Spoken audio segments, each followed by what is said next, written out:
Ready to escape into a world of enchanting pixels? What is up, my peeps? And today we're going to be reading Snow White and the Seven Dwarfs.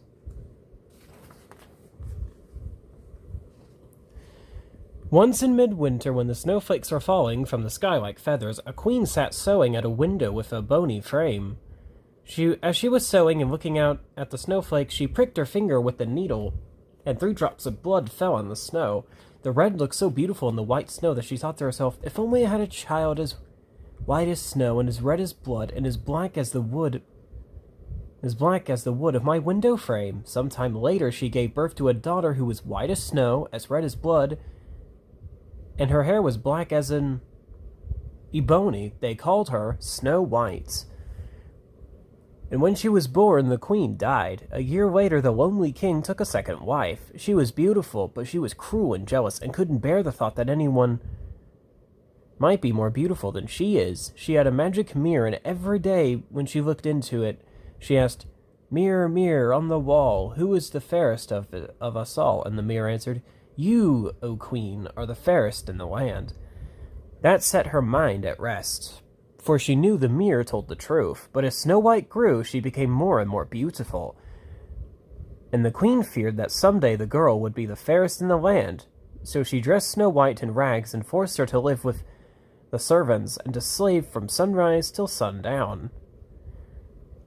All the while, Snow White cheerfully scrubbed floors and dusted and carried water from the well. She dreamed that her Prince Charming would come and carry her off to his castle in the clouds.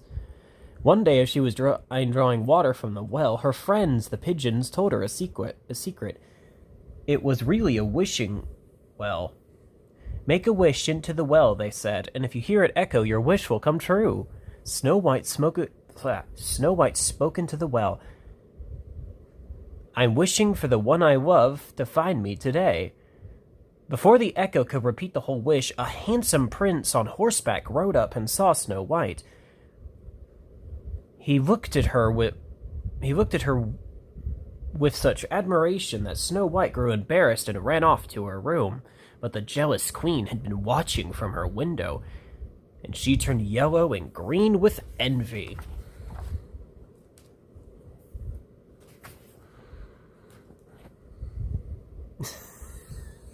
That's such a meme picture right there, not gonna lie. That is so funny. Anyway, looking into her mirror, she demanded, "Mirror, mirror on the wall, who is the fairest of us all?" And this time the mirror replied, "Her lips blood red, her hair like night, her skin like snow, her name Snow White." The queen was in a terrible temper, and she sent for her huntsman. "Get that child out of my sight," she stormed. "Take her far into the forest, kill her, and bring her heart in this box, to prove you have done it." The huntsman was saddened at these words, but he did not dare disobey his queen. He took Snow White deep into the forest, and as he watched her happily picking wildflowers, he knew he could not hurt this lovely girl. Kneeling before Snow White, he said, "I cannot kill you as the queen commanded. Run away and hide, but do not come back to the palace, because the wicked queen will surely harm you." The huntsman left Snow White. And on his way home, he killed a young boar and put its heart in the box for the queen, as proof that he had carried out her orders. Alone in the great forest, Snow White was frightened by everything she saw. Every strange sound she heard, she ran and ran until just before nightfall she saw a tiny cottage, not much larger than a doll's house. No one was at home, so she opened the little door and went in. There were 7 dusty little chairs and 7 dusty little dishes, 7 little shirts that needed washing, and dirt and cobwebs everywhere.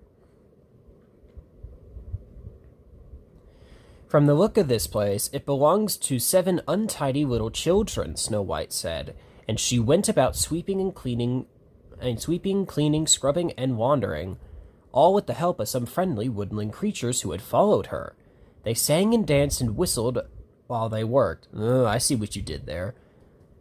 And in no time at all, the little house was spotless. Then Snow White went upstairs, and there she found 7 little beds, each with a name carved on it. Doc, Happy, Sneezy, Dopey, Grumpy, Bashful, and Sleepy. "What funny names for children," said Snow White as she yawned. "I'm a little sleepy myself." And flopping down across the bed, she fell sound asleep. When it was quite dark, the owners of the little house came home. They were 7 dwarves who went off to the mountains every day with their picks and shovels to mine diamonds. They no sooner had lit their 7 candles when they saw that someone had been in their house. "This whole place is clean," Doc exclaimed. There's dirty work afoot," growled Grumpy. Cautiously, they tiptoed up the stairs, and there they found Snow White asleep on their beds. "What is it?" Bashful and Happy asked. "Why," said Doc, "I think it's a girl. She's mighty purty." Sneezy said. Why does that sound like something Mater would say? Anyway, Bashful sighed. "She's beautiful, like an angel." At that, Snow White woke up. When she saw the 7 dwarfs, she was startled. "Why, you're not children at all. You're little men," she exclaimed. But they were friendly and asked her name and how she came to their house. Snow White told him how her stepmother had tried to have her killed and that the huntsman had spared her life. "The queen will never find me here, and if you let me stay, I'll keep house for you and do the cooking. Make the beds, wash, and sew," she promised. The dwarfs whispered together, and then they said, "If you keep everything neat and clean, you can stay with us, and you'll want for nothing." So Snow White stayed and kept the house in order.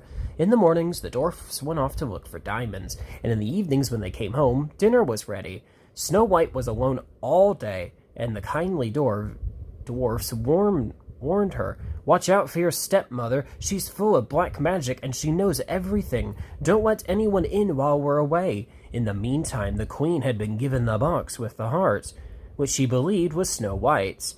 She felt sure she was again the most beautiful of all. One day she went to the mirror and asked, "Mirror, mirror on the wall, who now is the fairest one of all?" But the truthful mirror answered, "Over the 7 jeweled hills, beyond the 7 fall, in the cottage of the 7 dwarves, dwells Snow White, fairest one of all." Then the queen stamped her foot in a fury. The huntsman had tricked her, and Snow White still lived. As long as the girl lived, the queen could not be the fairest one of all. And she had to be, or jealousy would leave her no peace. At last she thought up a plan. She stained her face and hands and dressed in black rags like a toothless old peddler woman. No one would ever recognize her. She went to a secret room that no one else knew about, and there she made a poisoned apple. It was a beautiful, juicy-looking, shiny red, and anyone who saw it would want to bite. But one taste and the person's eyes would close forever in the sleeping death. Pleased with herself, the queen made her way to the little cottage in the forest. Hiding behind a tree, she watched the 7 dwarfs say goodbye to Snow White. Don't let anybody in the house," they warned her. Then they marched off to their mountains, singing, "Hi-ho, hi-ho, it's off to work we go." No sooner were the dwarves out of sight than the ragged old woman went to the window and asked Snow White for a drink of water. "Thank you, my pet," she said. When the girl handed it to her through the window... she said when the girl handed her through the window. "Now here's an apple for you," and she cackled wickedly. "Wait till you taste it, dearie. It's delicious." Snow White reached for the poisoned apple, though her friends, the woodland creatures, tried to keep it from her. No sooner had she taken a bite than she fell to the floor.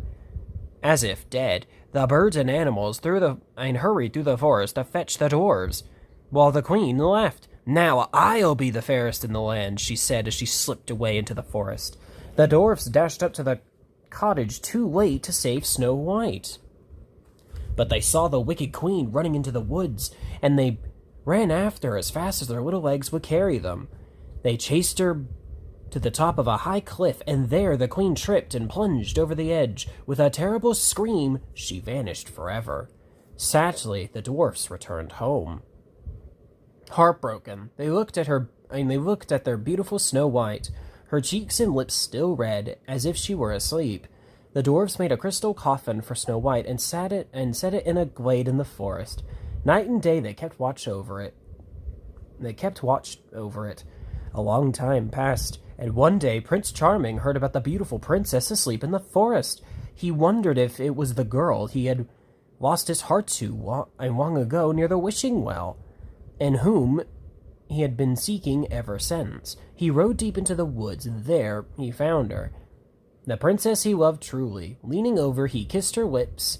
Snow White opened her eyes as if awakening from a deep sleep. The spell of the poisoned apple had been broken by love's first kiss, and Snow White's dearest wish came true.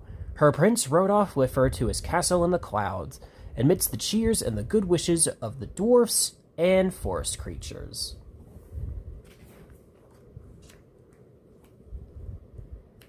Here's some history about the movie. Please pause the video if you'd like to read it.